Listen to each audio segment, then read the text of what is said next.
이런 느낌으로 평가에 좀 박한 편인데 맛있어요. 안녕하세요, 조이입니다. 오늘의 주제는 눈에 띄는 휘낭시에고요. 이 레시피는 클래스 101이라는 온라인 클래스 채널에서 유료 강의로 만들었었던 레시피인데요. 오늘 특별히 방송 보시는 분들을 위해서 그 레시피를 오픈하려고 합니다. 기존의 플레인 휘낭시에 만드는 거랑 과정은 비슷하지만 조금 더 잘 만들기 위한 팁이 몇 가지가 있어요. 여러분들의 입맛을 사로잡을 수 있는 그런 휘낭시에를 만들어 보겠습니다.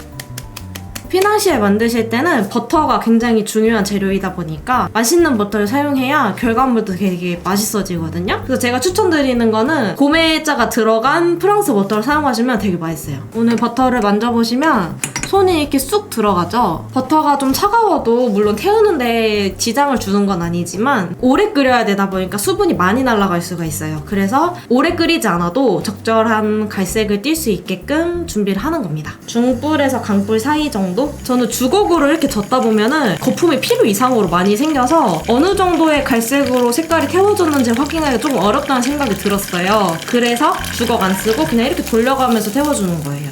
버터를 태우면 이 마이야르 반응 때문에 굉장히 고소한 향기도 나면서 풍미가 높아져요. 그래서 태워주는 거예요. 휘낭시에 특유의 그런 진한 버터 향과 고소한 풍미는 태운 버터에서 온다고 할 수가 있죠. 색깔이 진할수록 풍미도 더 진해진다고 생각하시면 돼요. 저는 이 정도만 태워줄게요. 왜냐면 이 냄비 잔열로도 조금씩 있기 때문에 이 정도의 갈색으로 저는 태워줬어요. 태울수록 쫀득한가요? 태웠다고 더 쫀득해지지는 않아요. 쫀득해지는 식감은 레시피의 영향인 거고 풍미를 높이려고 태워주는 거예요. 진짜 맛있나요? 자, 그럼 반주 시작을 해봅시다. 우선 흰자는 계량한 지 1시간 반 정도 된 상태여서 따로 풀어주지 않고 이대로 바로 사용할게요. 지난번에 휘낭시에 비교 특집으로 설탕으로도 만들고 슈가 파우더도 만들었는데 큰 차이는 없어요, 사실. 슈가 파우더가 좀 더 바삭함이 강한 느낌이 들었거든요. 그래서 오늘은 슈가 파우더 준비했고요. 슈가 파우더 없으면 백설탕 쓰시면 됩니다. 채 치면은 뭉친 거 풀어주느라 오래 섞을 일이 없어서 골고루 잘 섞인다는 장점이 있죠. 만약에 집에 꿀이 없다, 물엿 넣으셔도 되고요. 물엿도 없다, 꿀 들어가는 양만큼 설탕이나 슈가 파우더 넣으시면 됩니다. 넣어주세요. 이제 휘퍼로 흰자랑 슈가 파우더랑 꿀이랑 골고루 어우러질 때까지 천천히 섞어주세요. 사양벌꿀처럼 단맛도 있으면서 적당한 향을 가진 그런 게 베이킹하기엔 좋더라고요. 꿀 자체 풍미가 진하면 꿀맛이 좀 지배적인 느낌이 들어가지고 됐어. 자, 아몬드 가루랑 박력분 같이 섞어놓은 상태예요. 가루재료 넣으실 때는 항상 채치는 습관을 들이셔야 돼요. 잘 골고루 분산돼서 뭉침도 없고 재료들이 골고루 섞이거든요. 반죽을 가운데부터 천천히 이렇게 섞어주세요. 점점 원을 크게 그리면서 바깥에 있는 반죽을 안으로 모아주는 거예요. 날가루 없게 골고루 섞일 때까지 휘저어주세요. 하나의 액체 같은 상태의 반죽이 되면 반죽 마무리. 아몬드 가루가 박력분보다 많이 들어가면 촉촉하긴 한데 그만큼 식감이 금방 부드러워지고요. 박력분 비율을 높이시면 아몬드 가루를 넣었을 때보다 풍미는 조금 떨어질 수 있죠. 이게 수분량을 많이 늘릴 수 있다는 걸 좀 감안하고 조절을 하시는 게 좋죠. 버터의 온도는 70도인데요. 틀에다가 팬닝해서 휴지를 식혀줄 거거든요. 이 반죽 자체가 꾸덕꾸덕하면은 그 아이싱을 발라줄 때 울퉁불퉁해서 모양이 안 예쁘게 나와요. 근데 뜨거운 버터를 넣으면은 반죽이 굉장히 유동성이 큰 액체 상태의 반죽이 되어서 팬닝할 때도 밑면을 팽팽하게 만들 수가 있거든요. 알갱이가 안 보이니까 좀 더 깔끔해지죠. 이때도 중앙부터 천천히 이렇게 섞어주시면 돼요. 이때 반죽이 한 번에 어우러지지 않는 거는 너무 당연한 거예요. 섞다 보면은 골고루 혼합이 된답니다. 이렇게 완전히 흐르는 액체 상태의 반죽이 되었죠? 버터 온도가 뜨거울수록 확실히 더 흘러내려요. 완성된 반죽을 전부 부어주세요. 이렇게 묶으셔도 되고 클립으로 찝으셔도 되고 상관없습니다. 한 1cm 정도 지름 되게끔 잘라주시고요. 오른손으로는 끝을 잡고 왼손으로는 이게 조절을 하는 거예요, 양을. 이렇게 해서 닫아! 끝! 그럼 깔끔하죠? 그래서 한 틀에 절반 정도 채워주신다는 생각으로 우선은 팬닝을 한 10개 정도 해주세요. 너무 많이 하지 않으셔도 되고 이런 식으로 거의 다 썼는데 지금 10개가 딱 맞게 팬닝이 됐어요. 팬닝 양을 조금 줄이시면 12개를 다 채우실 수 있을 건데 그러면 나중에 그 높이가 좀 낮아요. 3번 정도 슈크를 쳐서 안에 기포를 좀 빼주었고요. 이 상태 그대로 냉동실에 넣어서 꽝꽝 굳혀주고 올게요. 아이싱 재료로는 딱 2개가 필요해요. 흰자랑 슈가 파우더. 섞어주시면 끝나요. 엄청 간단하죠?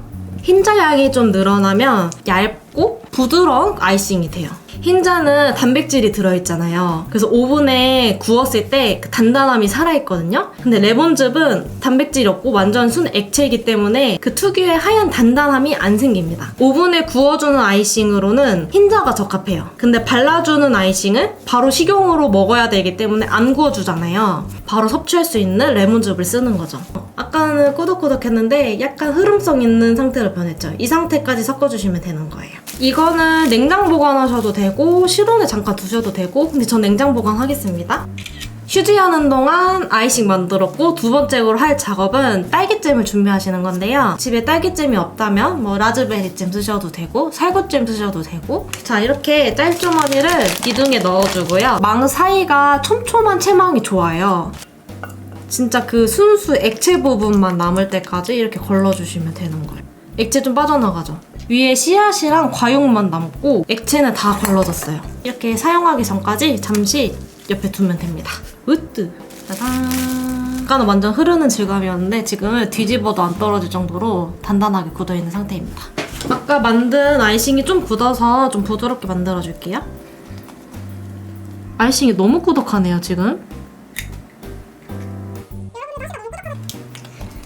이렇게 아까보다 좀 더 묽은 상태로 제가 농도 조절을 했고요. 우선 브러쉬로 바르는 방법은 이런 식으로 얇게 펴발라주는 거예요. 거의 1에서 2mm 정도 두께인데 최대한 얇게 깔아주세요.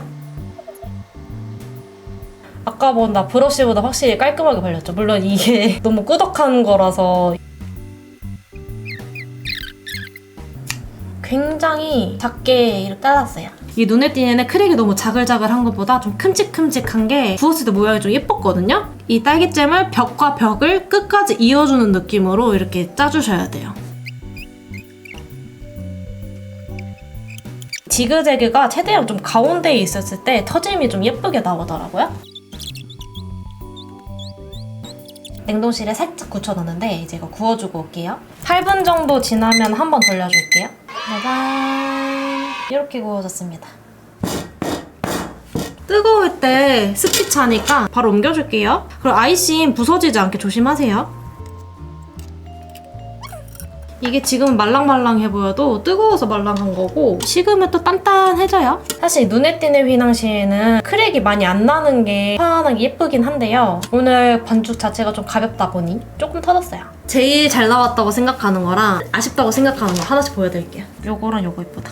이런 체크 균일한 크랙이 동일한 크기로 난 것 같아서 예쁘게 잘 나왔다고 생각을 해요. 밑면에도 뭐 구움색이 고르게 잘 나왔고 틀 끝에서 끝까지 딸기잼을 쭉 짜라고 말씀드렸잖아요. 그 이유가 벽면에 딸기잼이 닿아야 이 크랙이 확실하게 예쁘게 터지거든요. 조금 아쉽다고 생각하는 건 이건데 이거 처음에 했던 거거든요. 두께가 일정하지가 않아서 아이싱이 어디는 좀 두껍고 얇고 막 이래요. 아이싱은 최대한 고르게 발라주셔야 되고 제가 말한 게 이런 거예요. 이 벽 끝까지 딸기잼이 닿지 않으면 전체적으로 이게 들려버려요. 한번 단면 보여드릴게요. 이거 나쁜 예. 농도를 너무 두껍게 해가지고 반죽보다 아이싱이 무거우니까 구우면서 가라앉은 거예요. 이런 식으로 나와야 됩니다. 한번 먹어볼게요.